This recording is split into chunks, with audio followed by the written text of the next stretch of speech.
Arrancamos la 10ª semana de nuestra lectura cronológica de la Biblia, que dicha que están por acá y que podemos seguir aprendiendo y adquiriendo sabiduría de la palabra de Dios.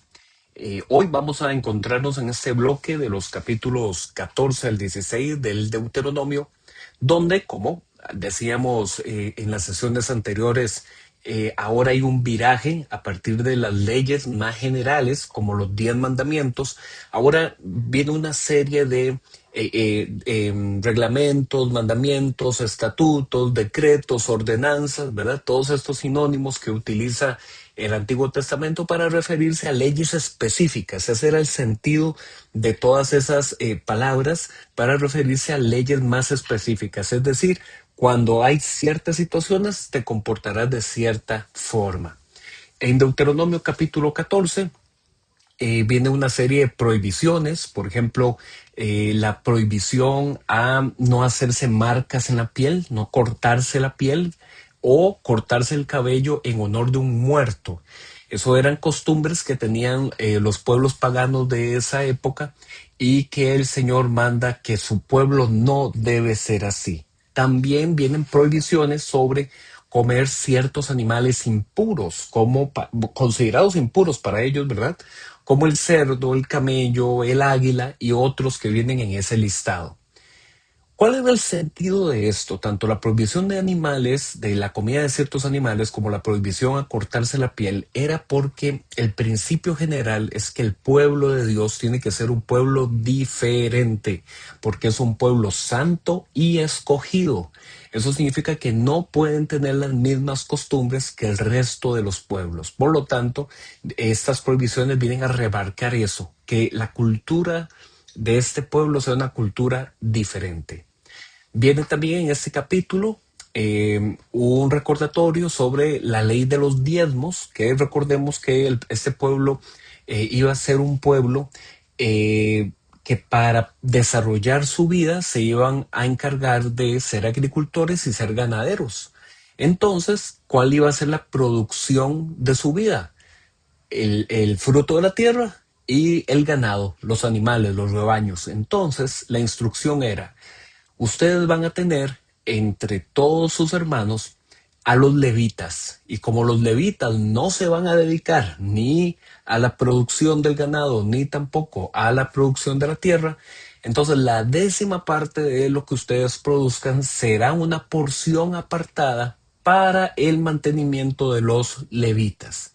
Pero también cada 3 años será usado este diezmo especial de todos los productos, tanto de la tierra como del ganado, para alimentar a las viudas, para alimentar a los huérfanos y para alimentar a los extranjeros. De nuevo, Dios sigue instruyendo a su pueblo a que sean un pueblo diferente, y que en lugar de abandonar a la viuda, al huérfano y al extranjero, como lo hacían los otros pueblos, ellos tenían que encargarse de ellos y mostrar bondad. En Deuteronomio capítulo 15 vienen instrucciones para el denominado año del perdón de las deudas. Esto era cada 7 años, donde aquellos que habían prestado dinero o prestado algún tipo de posesión a su prójimo, es decir, a su compatriota israelita, debía perdonar esa deuda. ¿Y cuál era el propósito de este perdón de deudas? Que no haya pobres en esta tierra prometida. El propósito acá de que no haya pobres, que quizás hay una frase en este capítulo que nos suena familiar, una frase donde dice: siempre habrá pobres, o a los pobres siempre los tendréis. Si se nos hace familiares, porque es una frase que también Jesús usaría en el Nuevo Testamento. Ahora, repito, ¿cuál era el propósito de esto, de que no hubieran pobres en medio de la tierra prometida? Y de que, como siempre, iban a haber situaciones donde iba a haber alguien en una condición empobrecida versus otra persona. Esto tenía que ver con que el pueblo aprendiera que las bendiciones que tenían ahorita se habían recibido de la bondad de Dios, y que entonces también había que ser generosos con sus hermanos, con sus prójimos. Ese era el propósito acá, de que hubiera un perdón de las deudas entre los israelitas. Además, si alguno de los hermanos israelitas, entre ellos, había caído en una condición de ser esclavo de otro, en ese séptimo año, que era el año del perdón de las deudas, también se le iba a conceder la libertad a ese esclavo. También viene aquí, lo que sería el recordatorio de que el primogénito del ganado será consagrado para Dios. Eso significa que serán animales que no se pondrán a trabajar, sino que se guardarán para ser posteriormente ofrendados a Dios en sacrificio. Pero, ¿qué pasa si ese animal primogénito por algún motivo tiene algún defecto? Eso significa que entonces no se dejará destinado para ofrecerse a Dios, sino que se podrá comer. Pero ojo, vuelve el recordatorio, se podrá comer menos la sangre. Finalmente, en Deuteronomio capítulo 16 se presentan las instrucciones para celebrar las grandes fiestas anuales, es decir, la fiesta de la Pascua, la fiesta de las semanas, también conocida como la fiesta de la cosecha o la fiesta del Pentecostés, y en tercer lugar la fiesta de las enramadas o también la fiesta de los tabernáculos. ¿Cuál era el propósito de todas estas instrucciones, de estas grandes tres fiestas?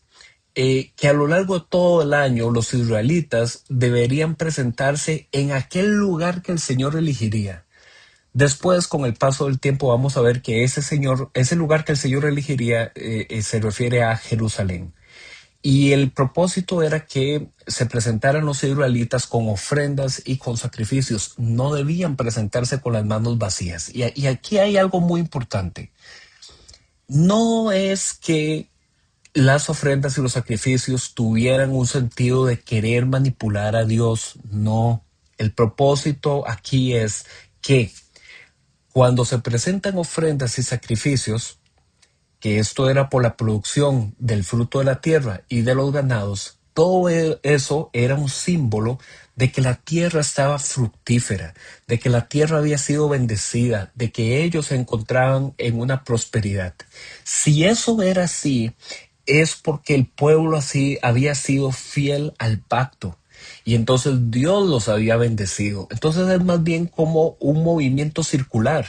Por cuanto Dios es bueno, por cuanto Dios nos ha bendecido con esta tierra prometida y produce la tierra y produce el ganado, presentamos a Dios un reconocimiento de que de lo recibido de su mano te damos también. No es que pretendemos comernos todo lo que nos das, sino que de lo que nos has dado, de esa bendición, de esa misericordia, presentamos en acción de gracias. Ese era, digamos, el propósito. Se cierra también el capítulo, una vez más, con una exhortación en contra de la idolatría, especialmente que no se haga ningún tipo de imágenes de la diosa Acera o Ashera, que recordemos, como lo hemos mencionado, era una de las deidades que era honrada dentro de los pueblos cananeos para justamente tener fertilidad y que la tierra fuera fértil. Entonces aquí es una vez más un recordatorio. Hey, si ustedes van a presentar ofrendas al Señor del fruto de la tierra, no es por Asherah, es porque Dios ha sido bueno y su mano se ha extendido a nuestro favor. Así es que esto es todo por hoy. Seguimos mañana en nuestro recorrido por el libro de Deuteronomio. Nos vemos.